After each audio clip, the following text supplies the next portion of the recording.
खरं म्हणजे ही आपली संतांची भूमी आहे आणि या संतांच्या भूमीमध्ये अभंगाच्या माध्यमातनं अतिशय मोठा विचार आपल्यापर्यंत पोहोचलाय.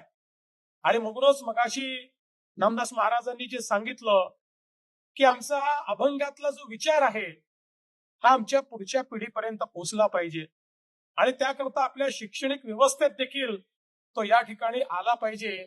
मला असं वाटतं की अतिशय चांगली सूचना ही आपण या ठिकाणी केली आहे. जरूर त्या संदर्भात सगळ्यांची चर्चा करून आमच्या पुढच्या पिढीपर्यंत अभंगातला हा जो विचार आहे हा कसा आपल्याला पोहोचवता येईल याचा आपण प्रयत्न केला पाहिजे. खरं म्हणजे आपल्यापैकी अनेकांना माहिती नसेल, पण आपण आरती झाल्यानंतर या ठिकाणी घालीन लोटांगण मंदिर चरण ध्यान पाहिन रूप तुझे हे जे पद म्हणतो हेही त्या ठिकाणी त्यांनीच लिहिलेलं, संत नामदेवांनीच लिहिलेलं पद आहे. हे देखील आपण सगळ्यांनी लक्षात घेतलं पाहिजे.